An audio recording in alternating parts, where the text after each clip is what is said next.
There's a technique we're going to be taking a look at right now for controlling ecosystem altitude a little more directly. And the scene that is currently showing up, you can load in object equal alt, so object control the ecosystem from altitude, and then the transition dual up and down. This has to do with having a couple of sets of objects to control the total range of the altitude of an ecosystem layer. So I have one ecosystem with the variable density checked on, and this density is being controlled by a couple of objects, 4 total objects in the scene.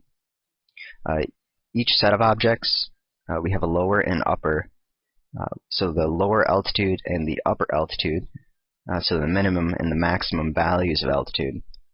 And each one of these layers is comprised of 2 separate objects. And I'm using infinite planes for this that are hidden from the render and hidden from the scene by turning off the layer so that the eye is shut for the layer. And that way they're not showing up unless we're manipulating them. So the 2 objects, one controls the maximum altitude, or basically the fall off of the ecosystem, and then the total range where it's going to equal a full amount of population. So just to show this, starting with the lower value, I'm going to take the lower object and just lower down the position. So now if I repopulate, we're going to see the fall off extend from the top object to the bottom object. And the more I increase the overall density, it'll fill in that amount. We'll see it a little clearer. Now this is an absolute altitude value because the ecosystem is a world standard, which means if we move the object through it, go ahead and lower that down, repopulate, it is going to take into account the altitude of the objects independently from the position of the terrain. So this will also work with animating dynamic population. We'll take a look at that more specifically once we go ahead and show you how you can set this up. So first let's take a look at the control object itself. Once again, it's just an infinite plane, so a ground plane.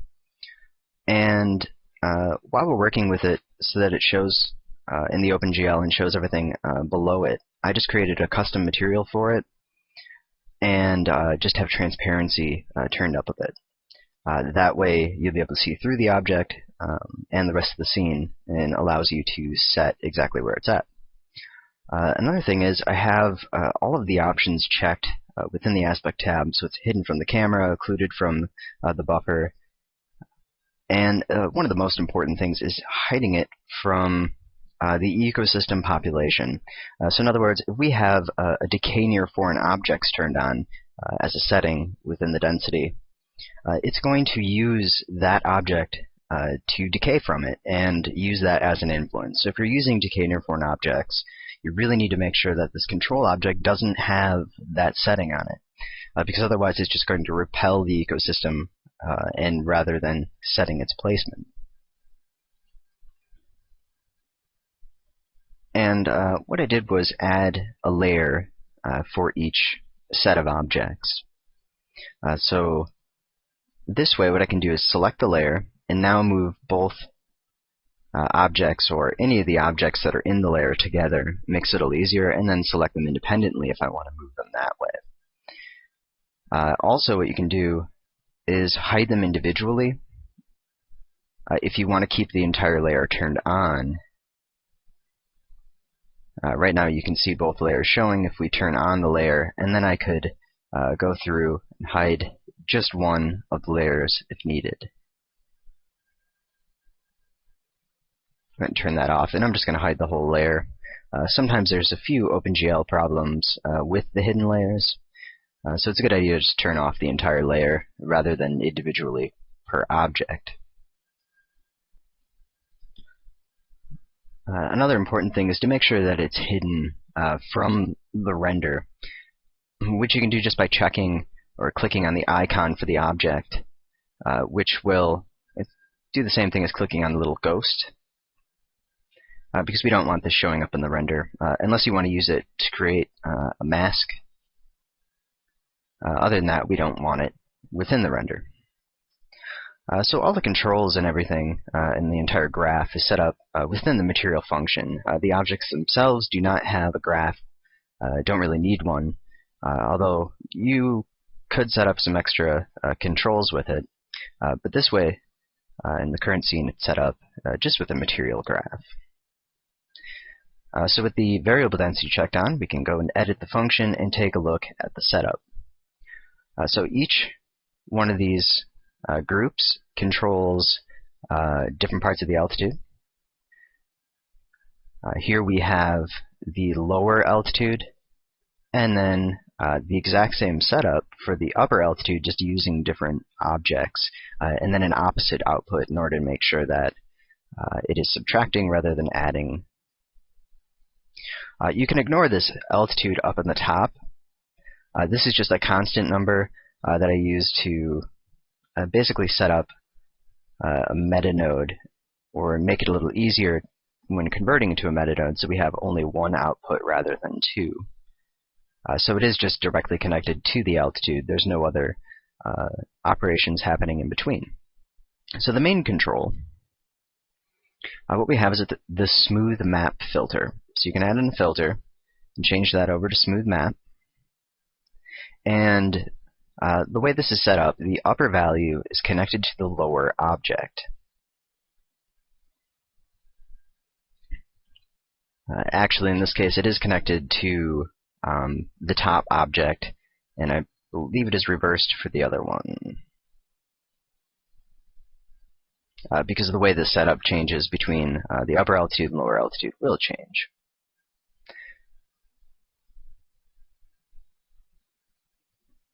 So we have in the smooth map lower and upper values connected to the z position of our external dependencies. So what we can do is right-click, add an input node, external dependency. You could also choose to use the recall dependency if you want to set up a delay per second on the motion, which is a really nice way to create some advanced effects. I just have the external dependency, just the regular one for now, and you can go through and select the object and select position. So starting with the groups of control objects, I have eco-reference and eco-reference bottom, and then eco2 reference and eco2 reference bottom. The next connection, because what we have is an output of vector. A position includes the x, y, and z value. Well, all we need is the z value. We don't need x or y, so we need to break it down. To break it down, we're using math node decomposer 3. Right-click, math node, vector operation, decomposer 3. When you connect this to the external dependency, it gives 3 new outputs on the bottom of the decomposer, which are the x, y, and z. So what we can do is select to choose, and just taking the link, and then it'll give us a little pop-up. And what I did was just select the z, and did that for both setups. So right now we have the upper value linked to the eco reference, and the lower value set to the eco reference bottom. And that will control with the one setup if you only need a lower altitude value or a clipping in one direction and you just want it completely full. This scene setup where it has an upper and lower, so we have a duplicate, and then reverse that with an opposite filter. So adding in a filter, choosing opposite,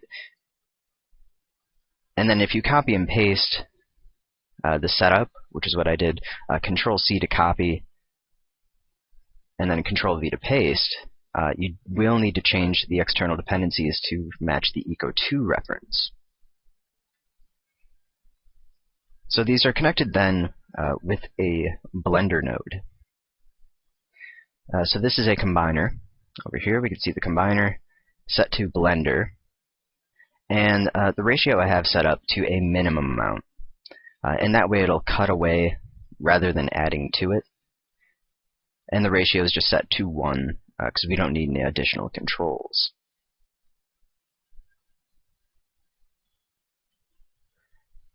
Now the way the density works is it needs a number between -1 and 1 to produce the population. -1 being absolutely no population, and +1 being where the population is. So between the two objects, we have -1 on the bottom and +1 at the top. So everything in between is going to generate that fall off. And the map filter, what we've done is told it which values equal 1 and +1 by setting the lower value and upper. So lower as the input connected to our object will return the value of -1, with the upper value connected to the input returning a value of 1. So this way we set it to break down the altitude, because the altitude is going to be, as you can see in the function node preview, just kind of an incline and constantly moving upward. So we need to limit that value so that it's not continually moving. We needed to control that altitude. So what I'm going to do now is kind of simplify this setup and remove the upper value so that we're just working with the lower fall off, and we're going to populate all the way on top. So we're going to go into the function and just delete the other connection. We can delete the blender. So now we have a full value on the upper range, and we're just working with the lower section. So we can ignore the upper objects or go ahead and just delete them from the scene because we don't need them. Now, if you're going to be using this effect and your fall-off value is going to remain constant as an offset from the main controller, go ahead and reduce this a little so we can take a look at the fall-off. If this is going to remain, like I said, constant, and you're not planning on adjusting it, you can clean up the function a little so that it only requires one object. And what we can do for that is, instead of using the bottom object as the external dependency, we can instead use the same connection to the first object, but just subtract a certain amount to equal that offset. And that way it's a little bit of a cleaner function. If it's just going to remain constant, it shouldn't really bulk up the scene too much having the other dependency, but it's just a way. I just want to show you how you can just set that up with a number. So what we can do is add in combiner node, set it to subtract, which says subtract is a typo that has been around for a little while and not yet fixed. It used to only exist within the meta nodes, but now it has moved its way to the main part of the function under. So what we want to do is take the z output, and then we're going to subtract a number. So we can add a constant, or if you want to leave it open, you could use a connectable constant, and that way if you ever do want to connect that to something, it's already set up for it. And we're going to subtract the difference. So let's take a look at the node preview, and we can see the extension, which should be our output. So 583, 270. So our number is going to be around 300. So we're going to subtract 300 from that. We can connect the other output that was connected to our secondary object, and now delete that dependent. Click OK, populate, and we should have basically the same setup. So now we can delete the bottom reference and just work with the other one. So with one object, we can now control this with that fall off being equal. and it's a little bit of a simpler scene. You could set it up the same way with that dual control where you have the top and the bottom.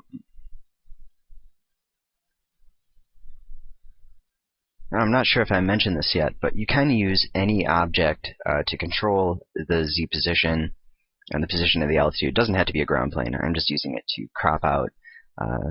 Makes it a little easier for the OpenGL. Not sure if I mentioned that earlier. But what I want to do is now animate this ecosystem, dynamic population. So I'm going to hit F11 on the keyboard. That's going to pull up the timeline. And I do have auto keyframing turned off. I don't want to use auto keyframing because it might add some extra frames that we don't need. So what I want to do is select the object, and we're going to choose our starting point. So around the top.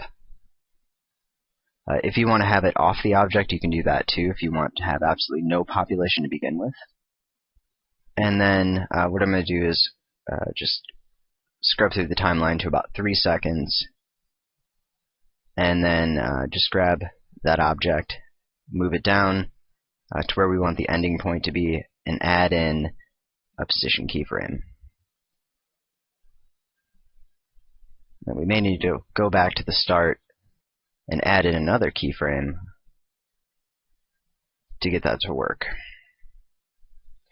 Okay, so this is going to animate over 3 seconds of the descent of this object to control the altitude. Now, right now it's a static population, so we do need to change it over to dynamic population. Click OK. If we were to render this out at this point, it's not going to work, because we do need to add material keyframes. So now that we have an animated ecosystem, what I want to do is select the procedural terrain, and we can add a material keyframe. At frame 0, go to the last keyframe and add another material keyframe. And now if we animate it, it's going to work correctly. So if Vue doesn't know that the material is animated, it's not going to correctly work with the population. So if we take a look at this object, and we can go ahead and turn it on now so that we can see it moving. Just to make a quick preview render of the current setup, about a little after 2 seconds into the animation. That's actually hard to see because I do have the frame being cut off. So I'm going to go ahead and move that up a little higher to make sure that we're actually going to be able to see it. So now you can see about midway or so how this is going to work. And one nice thing about the way dynamic population works is once the population is set, the object will remain there until the population is removed. So objects that are created will stay in place. And if you need to, you can turn up the quality boost, the sampling quality of the ecosystem population. If you're having any trouble with the object kind of bouncing around or popping in and out of frame, you can turn up the placement sampling quality. Now, one thing that's going to look weird about this animation is that these objects are just going to pop in out of nowhere. And that's not very realistic. So what we want to do is also connect the size of our object to that same link controlling the density. This way, what we can do is have very small objects to start with that will gradually grow over the course of the animation, or until they reach the full density limit. And instead of them just showing up out of nowhere full size, they will, in a sense, grow into it. Even though the actual growth of the tree won't be seen completely realistically, it's just really going to be a scale change. It should still look much better, and for the most part should look alright. So what we can do is go to the material, and turn on variable scaling. Edit the function and connect scaling to the exact same output to control the altitude. So let's take a look at another frame and see how that's going to turn out. So now if we take a look at the frame, we can see these very small trees along the bottom, and then they're going to grow into place as it travels down this little mountain here. Now, another thing you might want to do, especially in this case with the scale, is since scale is going to continue on in the density, once it's set to 1, it shouldn't really go over. We may need to clip out the upper value. So there's two ways we can do this. We can either set up a ceiling and a floor filter, or just use a map filter, clip the out of range values. So connecting our scaling function to the map to the smooth map, setting the lower value to -1 for the output. So -1, +1 for lower and upper, and then the input range -1, +1, clip out of range values. That way we make sure we don't have any extremely large objects or any continued scaling once we've reached the point of full scale. It should also populate and render the scene a little quicker once we're doing that. If you want to set up a clipping instead of using the smooth map on the altitude, you could also do that as well. And I did stop that render and just turn down the overall density just so we can see a little bit better what the ecosystem looks like. But this will just make sure there's no continued growth once we use that regular map filter. And like I said, if you want to do that for the altitude as well, you can. So if we were to animate this, we're going to see these smaller objects showing first, and then they will stay in place, and we should have them just growing through the fall-off value, which now is connected to that number. So if you want, you could just change that subtraction value or use the object as shown before in order to adjust the fall-off. That way, if you want to animate that separately, you can. So the fall-off is now connected to not only the density, but also the scale. So here's a quick preview render of what the animation looks like. And there is one other thing I want to mention. So as we can see them growing and moving down the hill, there is one thing about the way the density is set up to the scaling that can cause a problem. And that is the fact that because the full density amount is also equal to the full scale amount, if objects are not populated until that end of that fall off, since the scale is equal to 1, those objects will kind of just burst into place. So if you need to have a complete transition and growing effect, you'll want to remove the fall off from the density population and only apply that to the scaling.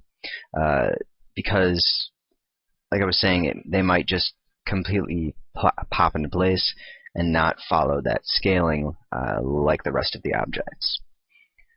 So for that, what we can do is we edit the material, go into the density. Instead of using this subtraction value for the density, just using it for the scaling, and that would mean setting up an alternate setup. So what we can do is add a filter, the smooth map. Actually, what we can do is just select it, copy, and paste. And then instead of connecting to the subtraction, just connecting it back to that same number, and then connecting the density over to that new setup, and we should be able to effectively take care of that problem. So we just wanted to take a look at a preview just to make sure that's going to work, because we might need a little bit of fall off. So if not, we can just set up a subtraction for a very low amount which should be more than enough to kind of trick it. But that does look like it worked properly. So this way, everything is populated so that the scale will work correctly, because otherwise you still will have some of those objects jumping in. So I'm going to create another preview on the bottom. And if you want to access the preview options, you can right-click on this little film down here. Select the render quality, the size of the preview, and then the frame rate. I'm just using 15 frames a second. So I'm going to go ahead and generate another preview so that you can see how that's going to look, because it will look a little bit different. So here's the new animation, which looks a lot better. There was a little bit of object popping in the last one, so now it is completely removed. And we can take a look at the descent and all of the objects growing into place down this little mountain here. So it's a pretty easy setup for animation, just using the altitude. And by changing the materials on some of these trees, using different types of objects, you can do a lot of special effect shots this way. If you wanted to change the tree material and the leaves over to more of a smoke or fire type material, you could very easily set up a special effect shot that way.